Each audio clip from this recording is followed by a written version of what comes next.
नमस्कार दोस्तों, कैसे आप सभी दोस्तों का स्वागत है आज की क्लास में। Good evening all of you. कैसे आपके हाल? और आज की क्लास आपकी पढ़ाई के लिए बहुत ज्यादा जरूरी है, बहुत ज्यादा इंपॉर्टेंट है। और वो ये है कि एनसीईआरटी के अगर नोट तैयार करने हैं या किसी भी बुक के नोट तैयार करने हैं तो उसको तैयार करने का सही तरीका क्या है, एलडब्ल्यूएमआई नोट्स क्या होते हैं, लेस वर्ड मोर इन्फॉर्मेशन किसे कहते हैं। तो डेफिनेटली आप भी जानना चाहते हैं कि इतनी बल्कि किताबों में से अपने शॉर्ट नोट्स कैसे तैयार किए जाएं, एनसीईआरटी को प्रिपेयर करने का सबसे बेस्ट तरीका क्या होगा। और आज की क्लास के एंड में मैं आपसे डिस्कस करने वाला हूं एक जबरदस्त ऑफर जो आज मैं लेकर आया हूं, जिसका मैंने कल अनाउंसमेंट किया था। और वो सभी बच्चे जो पढ़ाई को एक नया लेवल देना चाहते हैं, सक्सेस बैच एक ऐसा कॉम्बिनेशन जो आपकी पढ़ाई को हमेशा के लिए तैयार कर देगा, एक अलग डायमेंशन दे देगा। और चाहे प्री हो चाहे मेंस हो, कभी भी आपको दिक्कत नहीं आने वाली। किसकी तैयारी में? जीएस की तैयारी में। सो सबसे पहले आप मुझे बताइए, क्या आप तैयार हैं आज के सेशन के लिए? यस या नो? क्योंकि आज मुझे पेन और पेपर की बहुत जरूरत पड़ने वाली है, क्योंकि आज की क्लास एक वर्कशॉप है। यानी हम करके देखेंगे, आपके सामने मैं आपके मेथड को रखूंगा और आप भी जो है वो उन चीजों को लेकर आ सकते हैं। और अगर पॉसिबल हो तो ये छोटी छोटी किताबें हैं, ये केवल हिस्ट्री और ज्योग्राफी की एनसीईआरटी है। देखने में बड़ी भारी लग रही है, ठीक है, और है भी ये बहुत ज्यादा है। अभी इसमें कई किताबें मिसिंग है। अभी ये सिर्फ 2 सब्जेक्ट हैं। तो अगर ये किताबें आपके पास हैं तो और मजा आने वाला है, ठीक है। आप कई बार लगता है ना एनसीईआरटी सर यूं तैयार कर लेंगे, यूं। अभी इसमें पॉलिटी बाकी है, इकोनॉमी बाकी है, साइंस बाकी है।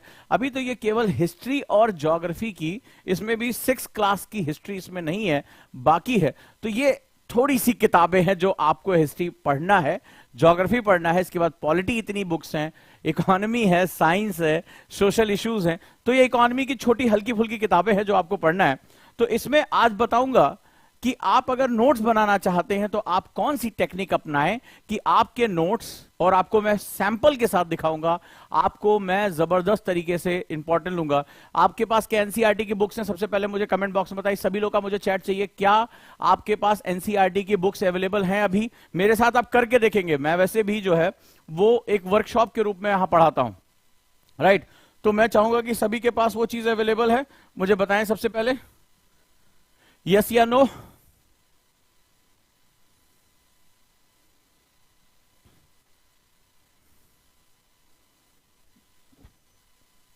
Let's start. तो कैसे इसके शॉर्ट नोट्स बनाने हैं, और आज मैं सैंपल में आपसे कह रहा हूं, 8th क्लास की एनसीईआरटी ले लीजिए। 8th क्लास की एनसीईआरटी मैंने उसके कुछ पेजेस अलग कर लिए हैं। तो 8th क्लास की एनसीईआरटी का चैप्टर नंबर 2, यहां से प्री में क्वेश्चन सबसे ज्यादा बार आए हुए हैं, सबसे बार आते भी हैं, और लगातार हर साल एक सेक्शन यहां से पूछा जाता है। तो ये जो बेसिकली लगभग 13-14 पेजेस हैं, तो ये पूरा चैप्टर नंबर 2 8th क्लास की एनसीईआरटी इजी है, एनवायरमेंट से रिलेटेड है, हमारे जीवन से रिलेटेड है। तो ये मैंने कुछ इसके पेजेस जो है चैप्टर निकाल लिए हैं। तो लगभग 11-12 पेजेस हैं। तो चलिए देखते हैं इसके नोट्स आप कितने पेज में बनाते हैं कन्वेंशनली। और आज मैं आपको सिखाऊंगा कि ये क्या एक पेज के अंदर आ सकता है। जी हाँ, ये जितने भी आप पेजेस देख रहे हैं इस चैप्टर के, ये सारे के सारे क्या एक पेज में आ सकते हैं। अगर ये मैसेज आप सीख जाते हैं तो चाहे आप हिस्ट्री की किताबें पढ़ रहे हो, पॉलिटी की किताबें पढ़ रहे हो, या कोई भी किताब पढ़ रहे हो, आपकी जिंदगी में एक बहुत बड़ा चेंज आने जा रहा है। सो रेडी है? तो पहले सबसे मुझे कमेंट बॉक्स में बताइए, sir we are ready. Pen और पेपर और पेंसिल चाहिए, मुझे पेंसिल चाहिए, रबर चाहिए, आपके पास इरेजर होना चाहिए, ताकि हम आज इसको करके देखेंगे। रेडी है?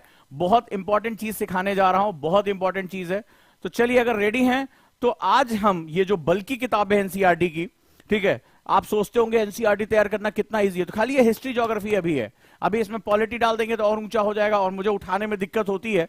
तो एनसीईआरटी की आज क्या मेरे पास अनाउंसमेंट है, ये भी जानना आपके लिए बहुत जरूरी है। तो लेट्स स्टार्ट। चलिए शुरू करें। पेंसिल है, व्हाइट पेपर मुझे चाहिए आपके साथ, और हम शुरू करेंगे आज कैसे अपनी फिंगर टिप पे एनसीईआरटी को लेकर आते हैं। ये कन्वेंशनल जो चीज है, इसको कैसे एनसीईआरटी की इतनी, मतलब मोर देन 3000 पेजेस, 3000 से ज्यादा पेजेस हैं जो आपको प्रिपेयर करनी है, और एनसीईआरटी को आप बहुत हल्के में ले लेते हैं। तो कैसे एनसीईआरटी को हम इसको एक पेज में लेकर आ सकते हैं, एक पेज के अंदर मेरे नोट्स तैयार होंगे। और अब देखिए, और इसको मैं बोलता हूं LWMI method, less word more information method. आपकी जिंदगी बदल के रख देगा। ये 15 पेज सिर्फ एक पेज में कन्वर्ट हो जाएंगे। तो 8th क्लास की सेकंड जो है वो उसको आप निकाल लीजिए, जो सेकेंड क्लास है। और इसमें भी हम कितना ज्यादा जोड़ सकते हैं इसके बारे में आज आपको बताने जा रहा हूं। और एनसीईआरटी को कई लोग बड़े हल्के में ले लेते हैं। आप देखिए, केवल हिस्ट्री और ज्योग्राफी, इसमें भी 6th क्लास अभी मिसिंग है, हिस्ट्री और ज्योग्राफी का ये वॉल्यूम है, देख रहे हैं, उठाते नहीं बन रहा एक हाथ से, ये आपको पढ़ना पड़ेगा। अब खुद से पढ़ने बैठेंगे, इसको पढ़ना, याद करना, नोट्स बनाना, तो ये बहुत इंपॉर्टेंट वर्क है और बहुत ज्यादा जो है ये एक सेगमेंट हमारे सामने है। So let's start. एक छोटी सी चीज मैं बताता चलूं, आज हम लोग लॉन्च कर रहे हैं अपना success batch. What is success batch? उनके लिए जिन्होंने हमारा जीएस प्री प्लस मेंस लिया है, 6999 का बैच, वो जो बैच जिन्होंने लिया है, जो एक साल हमारे साथ जुड़ना चाहते हैं 600 प्लस आवर्स लेक्चर के लिए, 1 ईयर, उनके लिए मात्र 999 में, लिमिटेड पीरियड के लिए मात्र 999 में एनसीईआरटी का बैच है आज। यही है क्योंकि इसका नाम सक्सेस लिए दिया है, क्योंकि एनसीईआरटी आपका बेस बनाता है। कल मैंने एक आईएएस की कहानी आपको सुनाई थी, सच्ची घटना, कि कैसे वो एक रीजनल बोर्ड से आता है, एनसीईआरटी को अपना बेस बनाता है और कैसे यूपीएससी में वो अपने सपनों को पूरा कर लेता है और युवा आईएएस के रूप में निकलकर सामने आता है। अपने गांव वालों के जो ताने हैं, जो जातीय ताने, उनसे वो मुकाबला करता है। अपने पिता की जो वो दुखदाई स्थिति से उससे निकलने में उसको मदद मिलती है। लेकिन उस एनसीईआरटी को जो लोग सोचते हैं कि अरे यार कैसे भी कर लेंगे, यहां हम लेकर आ रहे हैं सक्सेस। आपको कूपन कोड डालना है ओजांग एनी टाइम लर्निंग ऐप पे, सक्सेस, SUCCESS। जिन्होंने फाउंडेशन बैच लिया है उनके लिए 999 में ये कोर्स अवेलेबल है। जी हां, जो कोर्स था आपका 6500, वो आ गया है अब किसमें? जो 3999 हमने डिस्काउंट दिया था, वो बैच है अब आपका 999 रुपए में। जीएस प्रीलिम्स का मेंस, ये श्योर शॉर्ट सक्सेस है, क्योंकि एनसीईआरटी आपका सक्सेस तैयार करता है, बेस कॉन्सेप्ट, और जीएस प्लस प्रीलिम्स मेंस क्या करेगा? आपको यूपीएससी के अंदर ले जाने का काम करेगा।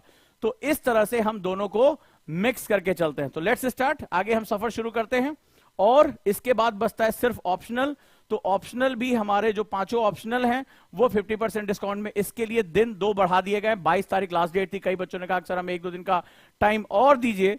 24 तारीख से जो है वो 24 तारीख तक ये जो 50% डिस्काउंट है इसके साथ चलेगा। लेट्स स्टार्ट, आगे हम बात करते हैं। तो आपके सामने हम रेडी हैं, पेंसिल रेडी है, आपका पेपर रेडी है। ये मेरे सामने एनसीईआरटी के पेज मैंने फाड़ के इजी करने के लिए मैंने इसको बाहर रख लिया, ठीक है। चैप्टर का नाम है land, soil, water, natural vegetation and wild life. क्यों इंपॉर्टेंट है? एक बात तो याद रखिए कि 8वीं क्लास की जो एनसीईआरटी है उससे बहुत ज्यादा क्वेश्चन प्री में आते हैं। लिख लो, इसको लिख लो, प्रीलिम्स में क्वेश्चन आते हैं और लाइन बाय लाइन आपको दिखा सकता हूं, ईयर वाइज दिखा सकता हूं कि कहां से क्वेश्चन आते हैं।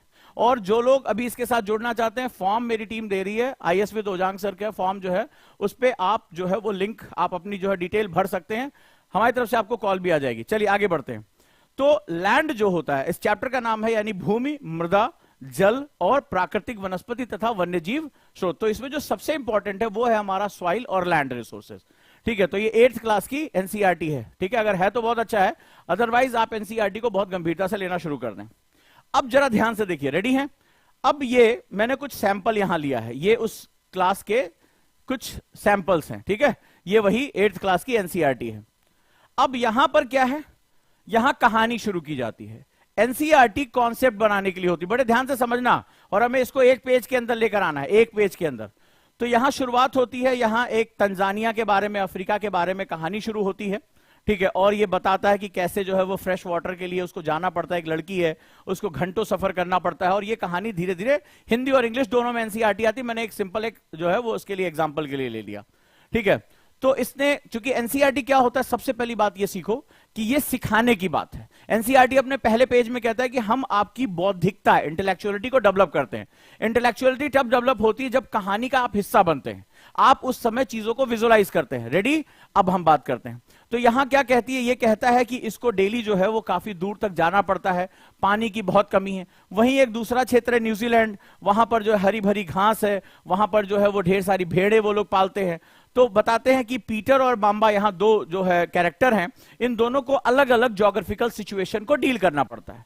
तो यहां पर क्वेश्चन पूछा है कि ये दोनों दुनिया के अलग अलग हिस्सों में रह रहे हैं, different part of the world रह रहे हैं, जहां पर लैंड यानी मिट्टी अलग है, भूमि अलग है, मिट्टी अलग है, पानी अलग है, जो है प्राकृतिक वनस्पतियां अलग हैं, एनिमल अलग है और टेक्नोलॉजी अलग है। इसीलिए इन दोनों के जीवन में, इन दोनों की आर्थिकी में बहुत अंतर है। देखो कैसे सिखा रहा है।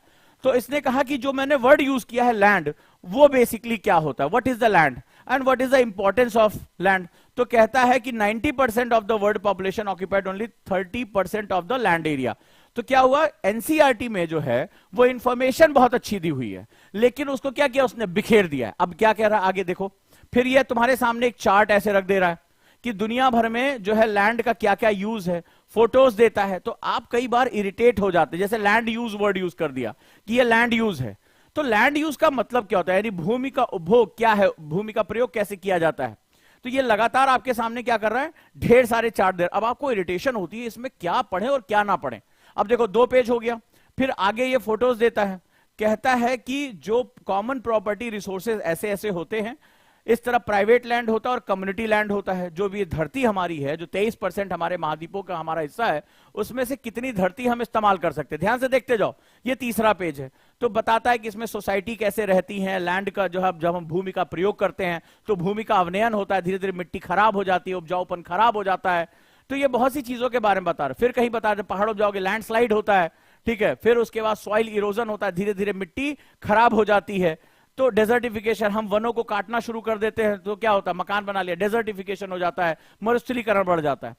अब ये जो है वो पूरी कहानी को समझा रहा है, ठीक है। और कैसे बता रहा है कि कैसे धीरे धीरे, जैसे शुरुआती दौर में वन थे, वनों से लोगों ने खेती करना शुरू किया, खेती से धीरे धीरे कमर्शियल खेती करना, बड़े बड़े खेत बनने लगे, ट्रैक्टर से हुआ। फिर धीरे धीरे हमने क्या कर लिए, हमने कस्बे बना लिए, मकान बना लिए, फिर धीरे धीरे बड़े बड़े शहर बन गए, और धीरे धीरे जो वन थे वो खत्म होते। धीरे धीरे हमारा क्या हुआ, लैंड यूज चेंज होता जा रहा है। तो एनसीईआरटी की किताबें, आप किसी भी गाइड बुक को पढ़ लो, कभी भी आप इतनी तेजी से नहीं सीख सकते जितना अच्छे से एनसीईआरटी आपको सिखाती है।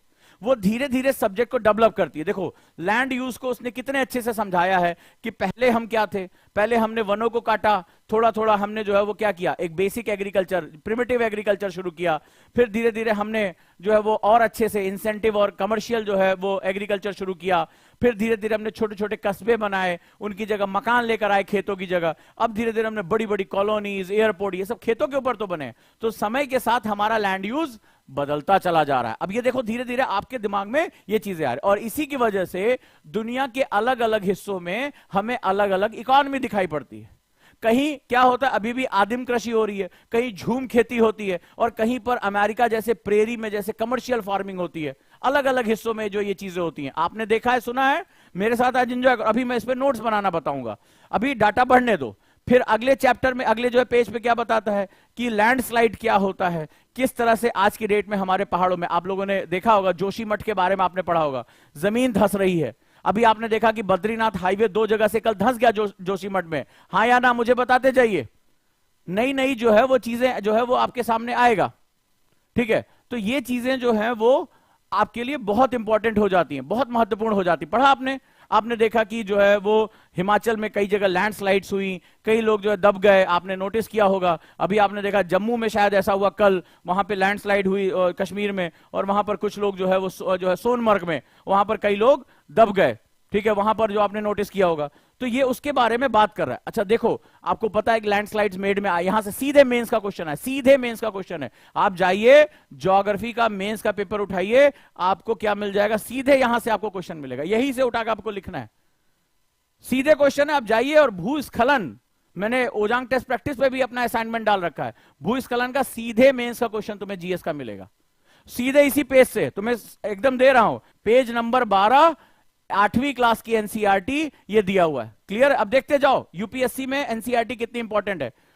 इसके बाद क्या रहा, कह रहा है कि भाई जब आप इस्तेमाल करो, एक सॉइल कैसे बनती, बोले हमारा बेसिक क्या है, सॉइल है। अब कार्टून बना के बता रहा है ताकि आपका इंटरेस्ट हो। अभी आप किस क्लास में, 8वीं क्लास में, अपने आप को याद करिए 8वीं क्लास में आप कैसे थे। तो एनसीईआरटी आपकी जो चीजों को सिखा रहा है, कह रहा है कि देखो पहले पत्थर होता है, उसका पेरेंट रॉक बोलते हैं, फिर उसके बाद वहां से क्या होता है, वेदरिंग, इरोजन होता है, फिर धीरे धीरे ऊपर की जो सॉइल होती है, इस पर हम खेती करते हैं, वृक्ष लगाते हैं, वो ऐसे बनता है। फिर बता रहा है वेदरिंग किसे कहते हैं, अपक्षय किसे कहा जाता है, ये बताता है। फिर बताता है एक सॉइल बनने में कौन कौन से फैक्टर्स इन्वॉल्व है। फिर कहता है सॉइल जब बन गई तो उसमें ऐसे ऐसे खेती होती है, जब खेती होती है तो अलग अलग समस्याएं आती हैं। ढाल पे क्या होता है, मिट्टी हट जाती है, हम अत्यधिक सिंचाई कर देते हैं, उससे मिट्टी खराब हो जाती है। बोला इसको बचाने के लिए आप क्या करोगे, टेरेस फार्मिंग करोगे, हम सीढ़ीदार खेत बना देते हैं, हम कंटूर प्लगिंग करते हैं, हम शेल्टर बेल्ट बनाते हैं, मल्चिंग करते हैं। ये सारी इंफॉर्मेशन देते देते, ये मैंने सैंपल लिया है, ये धीरे धीरे और आगे जाता है। फिर जल के बारे में बताता है, ऐसे ऐसे नेचुरल वेजिटेशन और वाइल्ड लाइफ के बारे में बताता है, खेती सिंचाई के नए नए तरीकों के बारे में बताता है। तो धीरे धीरे क्या होता है, ये आपको ये पूरी इंफॉर्मेशन देता है। और आपको पता होगा कि मृदा अवनयन से जीएस प्री में बहुत ज्यादा क्वेश्चन पूछे गए हैं। सिंचाई, मोर क्रॉप पर ड्रॉप जिसे हम लोग कहते हैं, उसके बारे में क्वेश्चन आया है कि नहीं आया? अगर आप लोगों ने प्रीवियस ईयर पेपर पढ़ा होगा तो ये क्वेश्चन आपके बहुत ज्यादा वहां पूछे जाते हैं। ठीक है, ये हिंदी इंग्लिश दोनों मीडियम के लिए एनसीईआरटी किताबें हिंदी में भी हैं और अंग्रेजी में भी हैं। देखो, ये देखो हिंदी में भी है, भारत का भौतिक पर्यावरण। ठीक है, तो ये हिंदी इंग्लिश दोनों में है, मैंने एक सैंपल लिया है।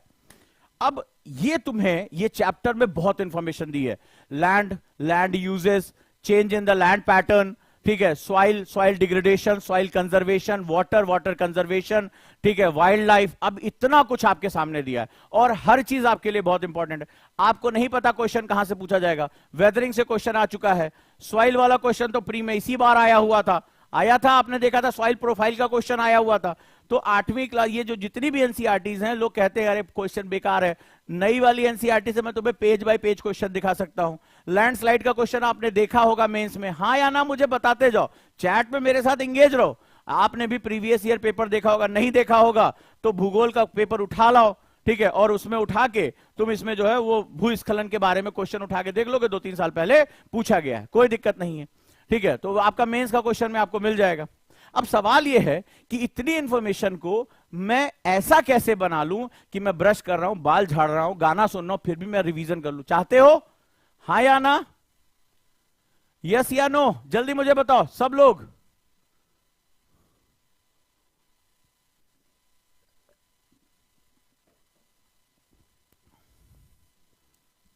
हाँ, कि मैं इसको इतने पेजेस को, ये जितने भी पेजेस हैं सबको एक पेज में लेते आऊं। देखो एक हिस्ट्री की बुक तो रही गई थी, ये देखो एक ये भी बची हुई है 12वीं क्लास वाली, बहुत भारी है एनसीईआरटी में तो बहुत ज्यादा है अभी। हाँ, तो क्या करोगे, कैसे पढ़ोगे? अच्छा आप बताओ, आपको नोट्स बनाना है तो कैसे बताओगे? सब लोग कमेंट बॉक्स में बताओ, अगर आपको इसके नोट्स बनाने हैं तो आप कैसे बनाओगे? ये नोट्स कैसे बनाओगे? आपके जो मेरे स्टूडेंट है उनकी बात नहीं कर रहा हूं, जो बाकी बच्चे जिन्होंने कन्वेंशन नोट्स जो बनाते हैं, इसके नोट्स वो कैसे बनाएंगे? आज बड़ी जादुई चीज सिखाने जा रहा हूं। या विपिन चंद्रा पढ़ रहे हो, लक्ष्मीकांत पढ़ रहे हो, नोट्स कैसे बनाते हो? जल्दी सब लोग मुझे बताओ, कमेंट बॉक्स में बताओ, ज्यादा से ज्यादा कमेंट चाहिए मुझे, ज्यादा से ज्यादा कमेंट। और जो लोग सक्सेस बैच में जुड़ना चाहते हैं वो फॉर्म भरते जाएं अपना। जो लोग चाहते हैं कि फाउंडेशन 1 साल का प्लस उसके साथ 999 में उनको एनसीईआरटी बैच भी चाहिए, वो फॉर्म भरते जाएं। हाँ, ये 14 पेज हैं टोटल, 14 पेज। क्या इसका एक पेज में नोट्स बन सकता है? अब इस एनसीईआरटी के इस चैप्टर को कैसे पढ़ो, क्योंकि चैप्टर से बुक बनेगी, पूरी बुक भी पढ़नी है। हाँ, लाइन बाय लाइन पढ़ते हैं सर, पढ़ तो लोगे, नोट्स वह बनाना जरूरी। बार बार एनसीईआरटी की इतनी किताबें, एक बार बताओ, इतनी किताबें तुम जो है वो 2-3 बार पढ़ सकते हो? ये खाली 2 सब्जेक्ट है अभी, इतनी किताबें क्या तुम कई बार पढ़ सकते हो? नहीं पढ़ सकते, ठीक है, पॉसिबल नहीं है। अभी तो इसमें पॉलिटी जोड़ना बाकी है। एनसीईआरटी लोगों को लगता है अरे सर एनसीईआरटी क्लास चल रही है, एनसीईआरटी में क्या रखा है? जब पढ़ने बैठोगे तो एक ही किताब नहीं खत्म होती तुम्हारी। वो जो 6ठी क्लास से 7वीं क्लास, अरे यार बोर हो गए यार, बहुत टाइम लग रहा है, 4 महीने से हम 2 किताब नहीं खत्म कर पाए, बहुत ही टफ हो जाती है अंदर। हाँ, अब देखो, अब सिखाता हूं। सबसे पहला रूल नंबर 1 लिखो, रूल नंबर 1 लिखो। सबसे पहले अगर आपको नोट्स बनाना है तो रूल नंबर 1 कहता है, रूल 1, आप लोग सेलेक्टेड स्टडी करते हैं, एनसीईआरटी की सेलेक्टेड स्टडी नहीं होती है। कम से कम 6ठी क्लास से 10वीं क्लास की सेलेक्टेड स्टडी नहीं होती है, 11वें 12वें की सेलेक्टेड स्टडी। सेलेक्टेड स्टडी मतलब अंदाजे से इसको छोड़ देते हैं, इसको कर लेते। अब तुम्हें मैं दिखाऊंगा, आज से 3 साल पहले का जो प्री का एग्जाम था, यहां से क्वेश्चन आया हुआ है, यहीं से क्वेश्चन आया, लेकिन आंकड़े चेंज करके क्वेश्चन पूछ लिया है। वेदरिंग का क्वेश्चन आया है कि नहीं आया? जो भी ज्योग्राफी का स्टूडेंट होगा उसको पता होगा वेदरिंग का क्वेश्चन आया हुआ है, लैंड यूज पे क्वेश्चन आया हुआ है, भूस्खलन पे क्वेश्चन आया हुआ है, वाटर कंजर्वेशन पे क्वेश्चन आया हुआ है, जो है ड्रिप सिंचाई पर क्वेश्चन आया है, स्प्रिंकल पर क्वेश्चन आया है, टेरेस फार्मिंग जो है उस पर क्वेश्चन आया है, मृदा संरक्षण की विधियों पर, मल्चिंग पर, ठीक है, शेल्टर बेल्ट्स पर, इस पर कई कई बार क्वेश्चन आ चुके हैं,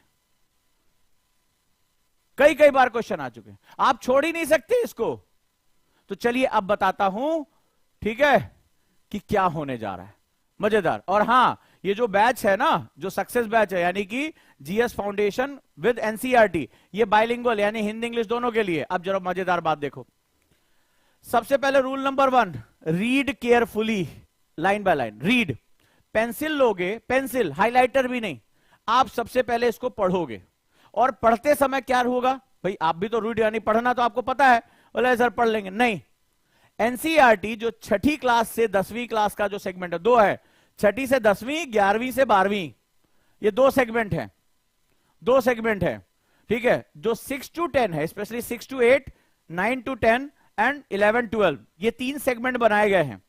तो जो ये शुरुआती किताबें हैं वो आपकी अंडरस्टैंडिंग को, यानी जो लोग बिगिनर हैं, आज जो तैयारी करने जा रहे हैं, जो चाहते हैं कि मैं अपना बहुत स्ट्रांग बेस लेकर आऊं, वो इसको विजुलाइज करते हुए पढ़ेंगे। जैसे इसमें कहानी शुरू हो रही है मांबा की और पीटर की, यानी 2 अलग अलग भौगोलिक क्षेत्र में है।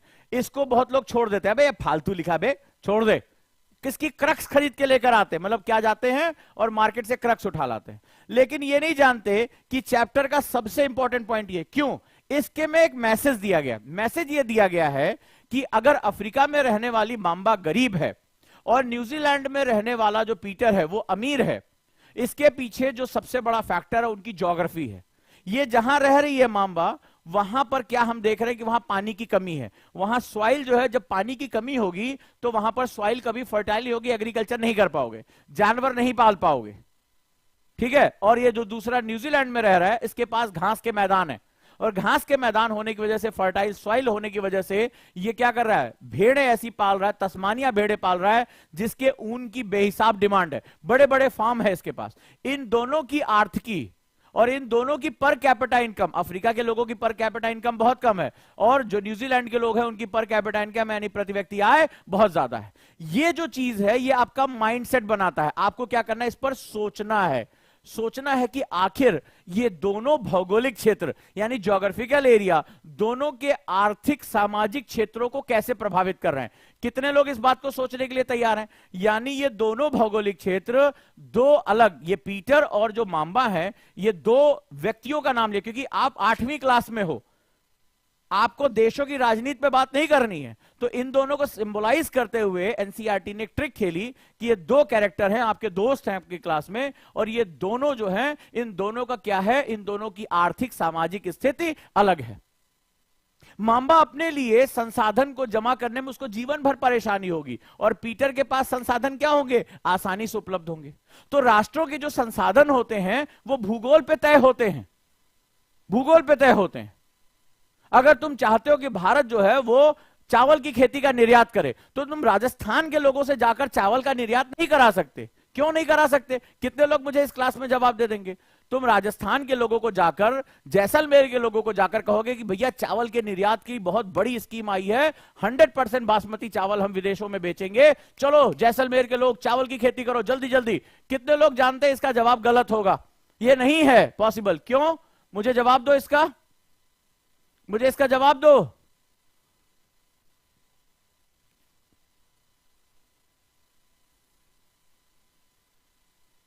बिकॉज और नॉट ओनली द वाटर, अगर पानी में पहुंचा दूं, वहां की सॉइल है, राजस्थान की सॉइल चावल को जो है वो क्या करेगी, सपोर्ट कर पाएगी? यही इस चैप्टर का कोर है। कर पाएगी? नहीं कर पाएगी ना, नहीं कर पाएगी। क्यों? क्योंकि वहां का क्लाइमेटिक रीजन ऐसा नहीं है, वहां का भौगोलिक क्षेत्र ऐसा नहीं है। यही एनसीईआरटी तुम्हें सिखाती है। अब मैं इसमें देखो, अफ्रीका की बात है, इसमें तंजानिया की बात है, इसमें जो न्यूजीलैंड की बात है, इसमें राजस्थान की बात है, हां या ना मुझे बताओ। पढ़ने का तरीका जादुई तरीका सिखा रहा हूं, एक बार सीख गए पलट के नहीं देखोगे जिंदगी में। इसमें कहीं भी राजस्थान के बारे में बात है, हां या ना? नहीं है। तुमने सही जवाब कैसे दिया? कैसे दिया? Just because understanding the logic. Logic कहता है कि every economic activity, most of the economic, specially agriculture based economic activity, जो आर्थिक क्रियाएं होती हैं वो भौगोलिक क्रियाओं पे, वो भूगोल पर बहुत अधिक निर्भर करती हैं। अगर मैं भूगोल को समझ गया तो मैं इसकी आर्थिकी को समझ जाऊंगा।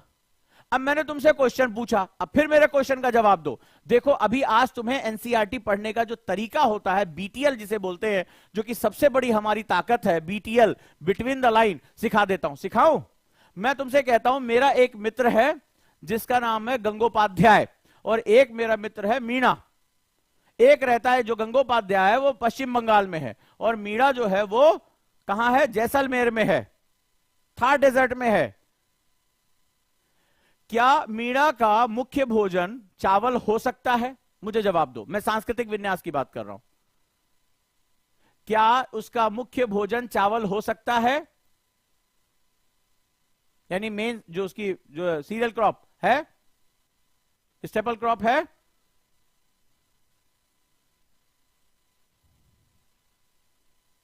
नहीं हो सकता, नहीं हो सकता। क्यों? He is residing in Rajasthan, Thar desert, और वहां पर क्या है? वहां का क्लाइमेटिक सिस्टम चावल की खेती को सपोर्ट नहीं करता, तो वो चावल से संबंधित कोई भी त्योहार, कोई भी पर्व और मुख्य भोजन में वो चावल नहीं खा सकता। तो उसके यहां शादियों में जब तुम जाओगे तो चावल से बने व्यंजन तुम्हारे सामने नहीं परोसे जाएंगे। तुम्हारे सामने दाल बाटी, चूरमा, बाजरा, हां या ना? राजस्थान के इस इलाके में मुख्य भोजन, चाहे शादी ब्याह हो, त्योहार हो, वहां पर क्या परोसा जाएगा? जब राजस्थान जाते हो ना, बोलते दाल बाटी, हर जगह लिखा होता दाल बाटी चूरमा, राजस्थान का प्रसिद्ध दाल बाटी चूरमा। वहां कहीं लिखा होता मछली चावल, मछली चावल, मछली चावल।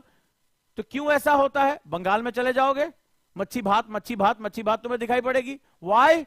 Just because of geography. बिना पढ़ाए अंडरस्टैंडिंग डेवलप हुई, यही है एनसीईआरटी। इसी को बीटीएल बोलते हैं, बिटवीन द लाइन। तो आप क्या करोगे? फर्स्ट रीडिंग में अपने आप को इन्वॉल्व करके पढ़ोगे, हां या ना? पहले बताओ। तो फर्स्ट रीडिंग क्या होगी? नोट्स डायरेक्टली नहीं बनेंगे, सबसे पहले आप पढ़ते जाओगे और जो इंपॉर्टेंट पॉइंट्स हैं उनको आप मार्क करते जाओगे। इंपॉर्टेंट पॉइंट्स जैसे लैंड यूज क्या होता है, इस पे आप स्टार करते जाओगे, क्वेश्चन पूछते जाओगे, व्हाट, व्हाई, व्हेन। ठीक है? हां या ना? यस, बिल्कुल। अब जैसे किसी ने पूछा कि सर अगर हम बैच ले लेते हैं तो क्या हमें एनसीईआरटी खरीदनी पड़ेगी बुक? कोई जरूरत नहीं है। अभी दिखाता हूं क्यों, अभी दिखाता हूं कि क्यों जरूरत नहीं है और कैसे ये जो किताबें भारी भरकम अभी तुम्हें जो किताबें दिखाई हैं, ये फाउंडेशन बैच के लिए 999 रुपए में कैसे उपलब्ध है, और बाकी बच्चे जो फाउंडेशन के साथ नहीं जुड़े हैं उनके लिए 3999 में उपलब्ध है इतनी भारी भरकम किताबें। अब जरा देखो, तो ये पेजेस तुम्हारे सामने हैं, 12 पेज 11 पेज है। अब चलिए हम आ जाते हैं वापस। आपने फर्स्ट रीडिंग कर ली, अब सेकेंड रीडिंग में आप नोट्स बनाएंगे। नोट्स जो बनेंगे वो क्वेश्चन के बेस पे बनेंगे। अब चलिए देखिए, अब इस पूरी क्लास का नोट्स ये आपके सामने देखिए, मैंने इसके नोट्स बनाए। सबसे बड़ी बात, नोट्स में एक दो से ज्यादा व्हाइट पेज पे नोट्स बनाइए और 2-3 कलर का इस्तेमाल करिए। कलर कोडिंग बहुत इंपॉर्टेंट होती है, बहुत ज्यादा जरूरी होती है। तो मैंने यहां चैप्टर का नाम रखा है, मैंने सिर्फ एक लाइन देखी। हम लैंड यूज पढ़ रहे थे, तो सबसे पहली जो हमारा लैंड के बारे में डिफिनीशन थी, जब आप पहला चैप्टर पढ़ रहे थे, तो इसमें क्या दिया है? ठीक है, कह रहा है कि ओनली जो पूरी दुनिया के जो सरफेस का केवल 30% हमारे पास लैंड यूज अवेलेबल है। मतलब जो हमारे पास 27% जमीन है, ठीक है, उसमें भी केवल हमारे पास 30% हमारे धरातल पर लैंड के लिए इस्तेमाल है इसमें। और इस 30% पर, ये देखो पूरा दिया हुआ है, ठीक है, यहां दिया है 90% of the world population occupies only 30% of the land area, the remaining 70% of the land is either separately या इनहैबिटेड। तो ये दिया हुआ है, आप इसको छोड़ देंगे, लेकिन यही सबसे जरूरी है। क्यों? क्योंकि यही सबसे बड़ी समस्या पैदा कर रहा है। समस्या आपको यूपीएससी के हिसाब से पढ़ना है। तो यहां पर मैंने क्या किया, इतनी बड़ी बात को मैंने सिर्फ 2 लाइन में लिख दिया। ध्यान से सुनो, 30% भूमि, टोटल सरफेस का 30% है, 30% में 90% पॉपुलेशन रह रही है। सिर्फ यही 2 आंकड़े हैं। अब इसका मतलब क्या है, ये समझो। इसका मतलब है कि लैंड मेरे पास कम है। ध्यान से सुनना, इस चैप्टर को जब पढ़ोगे तो लैंड यूज वर्ड यानी कि भूमि प्रयोग कैसे कर रहे हो। मान लो तुम्हारे घर में पानी आ रहा है, 500 लीटर की टंकी है, तो जब तुम्हें मुंह धोना होता है, जब तुम्हें नहाना होता है, तभी टंकी खोलते हो या हमेशा खोल के छोड़ देते हो? अगर उसको खोल के छोड़ दोगे तब, मान लो किसी बहुत दुविधा में नेचुरल कॉल में अंदर चले गए और उस समय अंदर चला गए, मम्मी मम्मी अरे लोटा भेजना, तो टंकी में पानी नहीं आ रहा, मोटर चला दो। कई बार हो सकता है फंसे हो सकता है फंसे हो, पुराने पाप हैं, सामने आ ही जाते हैं कभी ना कभी। जिसने वाटर को सही से इस्तेमाल नहीं किया वो फंसता है कई बार, जोश जोश में चले गए। अब चले तो गए, बाहर कैसे आए, बड़ी समस्या है। तो पूरे घर को चिल्ला के आवाज देते हो, और उस समय अगर कोई टीवी जोर जोर से चला के तुम्हारी आवाज ना सुन रहा हो, तो उस समय तुम्हें पता चलता है कि कैसे पुकारा जाता है। ठीक है, तो तुम हो सकता है फंस गए हो। ठीक है, तो सिंपल सा यहां जो मतलब है, जो यूपीएससी है वो ये कहता है कि हम आईएएस ऑफिसर बनने जा रहे हैं, हम आईपीएस ऑफिसर बनने जा रहे हैं, हमारे लिए संसाधनों को सही तरीके से इस्तेमाल करना बड़ा जरूरी है। क्योंकि संसाधन क्या है, सीमित है। जब तुम एक लाइन पढ़ोगे और वो जब लाइन सीखोगे एक ही लाइन में, लिख लो चाहो तो, और मैं अपने क्लास के हर बच्चे को पढ़ाता हूं, ये बहुत जरूरी है। तुम आईएएस ऑफिसर बनने जा रहे हो, कोई एमए बीए का पेपर देने नहीं जा रहे हो, और वो एक लाइन है, हमारे संसाधन सीमित है, हमारी आवश्यकताएं अनंत। हमारे संसाधन सीमित हैं, हमारी आवश्यकताएं अनंत। Our resources are limited but our needs are infinite. पूरा जो भी पूरा विश्व है, जो पूरा विश्व है वो इसी एक लाइन के आसपास घूमता है, पूरा विश्व। हमारे संसाधन सीमित है, हमारे संसाधन सीमित है। देखो यहां तुम्हें बताता हूं, ठीक है, यहां पे क्या दिया हुआ है, यहां पर ये कह रहा है, ये देखो ये फोटो याद है क्या कह रहा है। अब मुझे बताओ, हमें क्या खेती की आवश्यकता है? हमें खाद्य सुरक्षा चाहिए, हमें खेती की आवश्यकता है, हाँ या ना? मुझे बताते जाओ। क्या हमें स्कूल कॉलेज हॉस्पिटल की जरूरत है? क्या करोगे? है। अच्छा मान लो तुमने स्कूल कॉलेज हॉस्पिटल या स्कूल कॉलेज में पढ़ के अच्छी नौकरी प्राप्त कर ली, तो जैसे मान लो तुम बहुत बड़े सॉफ्टवेयर इंजीनियर हो, दिन भर गए और तुमने कंपनी में काम किया, कोडिंग की, रात में क्या हाईवे के किनारे आके सोओगे क्या? बोले लगाओ जरा यहीं पे खटिया, तो अपना बोरिया बिस्तर लेके चल, खाना बदोश टाइप के, या किसी फ्लैट में जाके रहोगे, किसी मकान में जाके रहोगे। मान लो पैकेज बहुत अच्छा, लाखों में पैकेज है, बढ़िया जगह से पड़ गया, नौकरी लगी, तो शाम को क्या होगा, सब लोग अपना बोरिया बिस्तर लेके सड़क किनारे, लगाओ तंबू यहीं पे, तो हाँ आज यहीं सोया जाओ। सॉफ्टवेयर इंजीनियर सो रहे हैं, सुबह उठ के झाड़ियों से होते हुए वो फिर ऑफिस जा रहे हैं, ऐसा करोगे क्या? तो तुम्हें रहने के लिए क्या चाहिए होगा? मकान। अब मुझे बताओ कि ये लैंड तो सीमित है, यहीं से ये चैप्टर शुरू हुआ है कि ये लैंड सीमित है। अब हमें यूज करना है आइदर एग्रीकल्चर, आइदर फॉरेस्ट। भाई आज दिल्ली में बहुत ज्यादा पॉल्यूशन है, पिछले 4 दिन से दिल्ली की हवा बहुत खराब चल रही है, पॉल्यूशन इतना ज्यादा है। अब मुझे गुणवत्तापूर्ण हवा करने के लिए क्या चाहिए? मुझे पेड़ पौधे चाहिए। अब मुझे वन चाहिए, मुझे खेती चाहिए, मुझे सड़कें चाहिए, मुझे मकान चाहिए, और जमीन सेम है। मेरी बात पहुंच रही कि नहीं पहुंच रही? मुझे बताओ, मेरी बात पहुंच रही है? प्रॉब्लम समझ में आ रही है कि पढ़ना एनसीईआरटी को निचोड़ना कैसे होता है? एकदम स्क्वीज कर दो इसको, ये वाले तरीके से समझ गए एनसीईआरटी, ये सारी किताबें तुम्हारी दोस्त हैं, यही हम सिखाने जा रहे हैं, यही होता है मेरी क्लास में, वो कोर पकड़ लो। अब मुझे बताओ, तुम्हें खेती चाहिए? बिल्कुल चाहिए सर, खाद्य सुरक्षा है। वन चाहिए? नहीं, सांस कहां से लोगे, पॉल्यूशन बढ़ता जा रहा है। तो मकान भी चाहिए, सड़क भी चाहिए। ए बाबू, यहां से क्लास शुरू होती है, यही बता रहा है, क्लास शुरू होती है पहले ही लाइन से। 30% जमीन है, उसमें 90% जनसंख्या रहने के लिए मजबूर है। अब बताओ तो क्या होगा? लैंड के ऊपर प्रेशर आएगा। और चैप्टर का पर्पस है कि ये लैंड यूज बहुत ही ब्रेन के साथ होना चाहिए, प्लानिंग के साथ होना चाहिए। अगर ये प्लानिंग के साथ नहीं होगा तो क्या होगा? Our resources are limited but our need are infinite. जैसे तुम्हारे पास पैसा बढ़ता जाएगा, तुम 2 BHK थोड़े लोगे, कोठी लोगे, विला लोगे, और चौड़े हो जाओगे, डीएम बनोगे, पूरा बंगले लेके बैठ जाओगे, है कि नहीं? तो ये हमारा सिंपल। तो मैंने ये जो पूरा चार्ट था वो चार्ट एक पॉइंट में ले आ दिया। देखो वो लंबा सा चार्ट था, वो देखो ये आ गया। और इसी में क्या निकल कर आया कि भारत इकलौता ऐसा देश है जो किसी भी दुनिया में केवल 11% हिस्से पे खेती होती है, भारत में 57% हिस्से पे खेती होती है। भारत इकलौता ऐसा देश है जो अपने कुल ज्योग्राफिकल एरिया के लगभग 57% हिस्से पे खेती करता है। और उसके बाद यह हालत है कि हमारा किसान जो है वो गरीबी रेखा के नीचे है, प्रति व्यक्ति आय उसकी इतनी कम है। हाँ या ना? ये प्रॉब्लम है कि नहीं है? भारत की 55% आबादी अभी भी एग्रीकल्चर में लगी हुई है, हाँ या ना, समझे? अब देखो, तो वहां दिया था, तो ये जो सॉइल है, भारत की मिट्टी है, ये किन किन तत्वों से निर्धारित होती है? मैंने इसको LWMI बोलते हैं। कौन सा नोट्स है? Less word more information. कि मिट्टी बनेगी कैसे? टोपोग्राफी यानी उच्चावच से, ठीक है, जलवायु से, खनिज से और जल की उपलब्धता से, ये इसके निर्धारक तत्व है। सॉइल बन गई।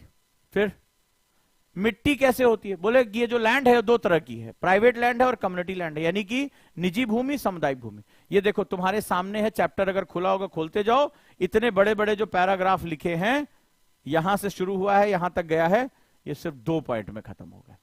इसको कहते हैं नोट्स बनाना। फिर अगला क्या कह रहा है? मिट्टी क्या होती है? सॉइल, ठीक है। तो सॉइल की डिफिनीशन, पृथ्वी की सतह को घेरे हुए पतली दानेदार परत क्या कहलाती है? मृदा कहलाती है। Thin layer of graining substance covering the surface of earth. बोला ये 3 तत्वों से मिलकर बनी है। उसको 3 तरह के तत्व हैं, एक ऑर्गेनिक मैटर, दूसरा मिनरल यानी खनिज, तीसरा अपक्षयित चट्टाने यानी वेदर्ड रॉक। खत्म। ये जो यहां लिखा हुआ है फिनिश, ये जो इतनी बड़ी बड़ी बातें इस चैप्टर यहां हुई थी, ये खत्म हो गई। ये पूरा चैप्टर इसमें आ गया, खत्म। एक फोटो डाली, ये मृदा की परत है, हो गया मेरा काम, ठीक है। और यही इस बार का प्री का क्वेश्चन था, मृदा परिच्छेदी का। बोला कि इसको कौन कौन से फैक्टर डिटरमाइन करते हैं? सबसे इंपॉर्टेंट है पेरेंट रॉक, ये पिछले साल का क्वेश्चन है। तो जैसा चट्टान होगी वैसा ही मिट्टी का रंग होगा, ठीक है। रिलीफ किस तरह से, उच्चावच है, ढाल है, जलवायु, समय, और अब आ जाएगा अगर मिट्टी बनी है तो मिट्टी खत्म भी होगी। तो कौन कौन से, सॉइल डिग्रेडेशन कैसे होता है? जब आप वनों को काट देते हैं, जो है अति चराई, बहुत ढेर सारे जानवर उस चराई कर लेते हैं, घास उखाड़ देते हैं। रेन वॉश, जब ढेर सारा पानी बह जाता है, और केमिकल फर्टिलाइजर जब इस्तेमाल करते हैं, ठीक है। अब जब मिट्टी खराब हो गई तो मिट्टी को बचाएंगे भी, सॉइल कंजर्वेशन। कौन कौन से तरीके हैं? मल्चिंग, कॉन्टूर प्लगिंग, वेदिका यानी terrace farming, shelter belt, contour barrier और इंटरक्रॉपिंग। हो गया सारा खत्म, चैप्टर निपट गया। ये लो, अब जो ये इतने पन्ने थे, ये मेरा एक नोट्स, आप इसको 1 या 2 व्हाइट पेपर में बनाइए, मेरी क्लास में ये होता है, और उठाकर क्या करिए? दीवार पर चिपका दीजिए, दीवार पर चिपका दीजिए। मंजन कर रहे हैं, हाँ लाओ जरा देखे तो, सॉइल डिग्रेडेशन, सॉइल कंजर्वेशन के मेथड, ठीक है, आपने किया। सॉइल डिग्रेडेशन पे आपको लग रहा है एक आध कोई पॉइंट है, या अभी अचानक से क्या हुआ? सॉइल कंजर्वेशन के लिए वाटर कंजर्वेशन के साथ सरकार ने जोड़ दिया, एक प्लान लॉन्च कर दिया, इसी में उठाया, पेंसिल से लिख दिया, ड्रिप सिंचाई, स्प्रिंकल सिंचाई, मार दिया आपने, खत्म। ब्रश किए जा रहे हैं, रिवीजन हो रहा है, देख रहे हो? ये सारा पूरा चैप्टर एक ही उसमें आ गया, कंप्लीट हो गया, एक एक पॉइंट। इसको बोलते हैं less word more information, LWMI notes. तो सोचो कि 12 पेज, ये आपके आंख के सामने, कहते हैं प्रत्यक्षम की प्रमाण, ये 12 पेज 13 पेज है ये, और ये किसमें आ गया? सिर्फ एक पेज में, कोई इंफॉर्मेशन नहीं छूटी है। और हम लोग सोचते हैं कि जो हाईलाइटेड है, जो मोटा मोटा लिखा है, वही इंपॉर्टेंट है। ये जो छोटे छोटे पैराग्राफ, छोटे छोटे चार्ट्स होते हैं, यही सबसे इंपॉर्टेंट होते हैं, और आप इसको छोड़ देते हैं, ठीक है। तो यहां पर इसीलिए हम लोग लेकर आ रहे हैं ये बैच, जो हमारा सक्सेस बैच है। इसके साथ तो जीएस फाउंडेशन क्या है? जैसे कोई पूछ रहा है जीएस फाउंडेशन क्या है, तो जीएस फाउंडेशन का मतलब हुआ, जीएस फाउंडेशन यानी कि जो प्रीलिम्स होता है एग्जाम में प्री, और जो मेंस मुख्य परीक्षा होती है, जो 1750 में से जो 1000 नंबर जीएस के हैं, इन दोनों को पूरा कराया जाएगा। 1 वर्ष तक ये कोर्स चलेगा, 600+ आवर्स के लेक्चर्स होंगे, लाइव क्लासेस के माध्यम से Ojaank any time learning app पे।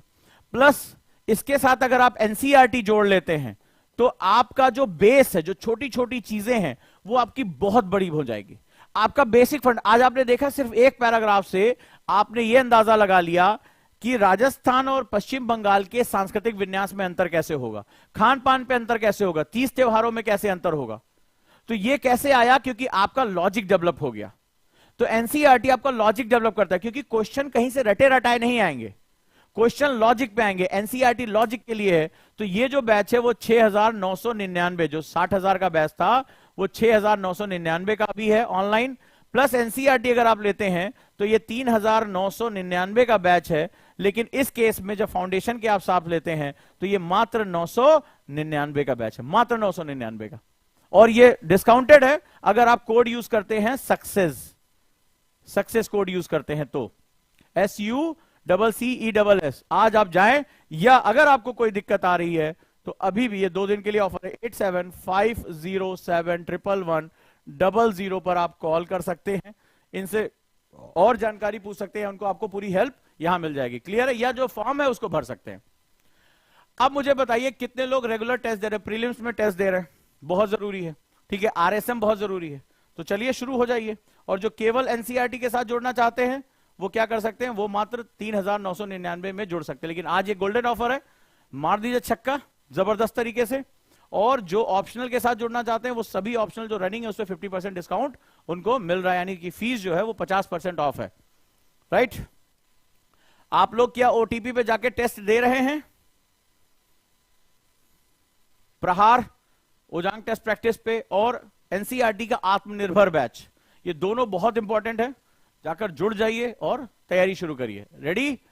कोई और क्वेश्चन? ये ऑफर 27 से पहले तक रहेगा, जैसे किसी ने पूछा है।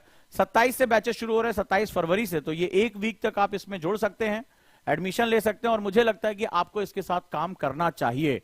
ये एक ऐसी चीज है जो आपको बहुत ऊंचाई पे लेके जाएगी। एनसीईआरटी, ये जो छोटी सी एनसीईआरटी बेचारी, देखो कितनी कम किताबें हैं, देख रहे हो ना कितनी कम है। अरे दिक्कत हो रही है उठाने में। अब ये 2 सब्जेक्ट है। अब आप अंदाजा लगाओ, ये होता है ना कि अरे एनसीईआरटी तैयार हो जाएंगे सर, तो ये देखो ये है एनसीईआरटी, ज्यादा नहीं है। तो जब इनको पढ़ने बैठोगे तो इनके पढ़ने के तरीके अलग है। 6, 7, 8 को पढ़ने का तरीका अलग है, 9, 10 को पढ़ने का तरीका अलग है, 11, 12 को पढ़ने का तरीका अलग है। हम सोचते हैं अरे यार 11, 12 वाली पढ़ ले, जो कोर कॉन्सेप्ट डेवलप है हम भूल जाते हैं कि एनसीईआरटी कोई फैक्ट देने की बुक नहीं है। एनसीईआरटी बेसिकली ऐसी किताब है जो हमें फंडामेंटल हमारा तैयार करती है, हमारा कॉन्सेप्ट, हमारा लॉजिक। एक लॉजिक क्लियर हो जाएगा, दूसरा हम अपने आप बना लेंगे। जैसे भी लिखा है कि क्वेश्चन बहुत गलत होता है, तो आपका कॉन्सेप्ट क्लियर नहीं, इसलिए क्वेश्चन गलत हो रहा है। मैंने जब एक कॉन्सेप्ट आपको जो है अभी दिया एनसीईआरटी का, आपसे क्वेश्चन गलत हुआ, मुझसे सभी लोगों ने कहा कि राजस्थान में चावल की खेती नहीं होगी। क्यों? क्योंकि उनका लॉजिक क्लियर हो रहा है। यही लॉजिक ही हमारा कॉन्सेप्ट कहलाता है। ठीक है? ज्योति पटेल ने लिखा I joint both batches, wonderful, welcome to the family. तो ये जो लॉजिक है ये सबसे महत्वपूर्ण है।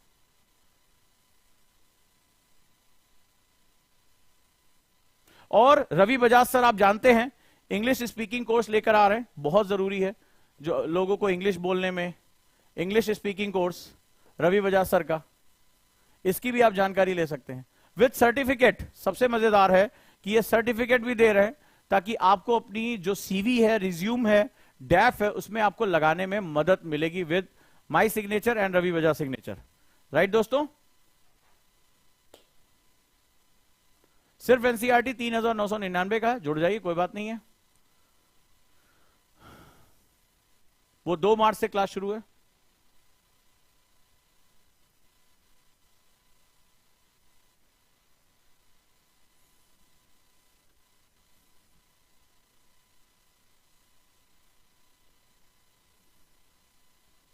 न्यू स्टूडेंट बिल्कुल ले सकते हैं, दिए गए नंबर पर आप कॉल करिए 8750711100, या जो फॉर्म दिया जा रहा है उसको आप भर दीजिए। आपके चैट बॉक्स में फॉर्म दिए जा रहे हैं, उसको आप भर सकते हैं। हमारे काउंसलर आप तक अप्रोच कर लेंगे। जो भी इंटरेस्टेड है, yes sir I am interested in success batch, आप वहां पे लिख सकते हैं। अगर आप खुद से नहीं परचेस कर पा रहे हैं तो SUCCESS सक्सेस बैच लिख दीजिए कि सर हम इसके साथ जुड़ना चाहते हैं। हमारे काउंसलर आप तक अप्रोच कर लेंगे। Thank you so much.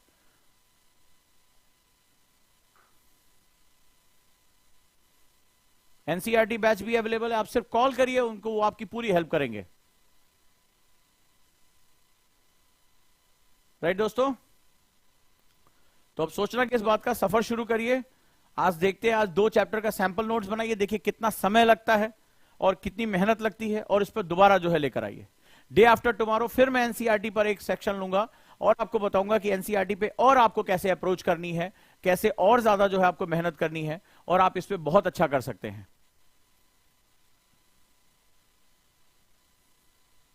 जो भी आपको जानकारी चाहिए आप दिए गए नंबर पर कॉल कर सकते हैं। लास्ट में आप 22 भी लगा सकते हैं, 33 भी लगा सकते हैं।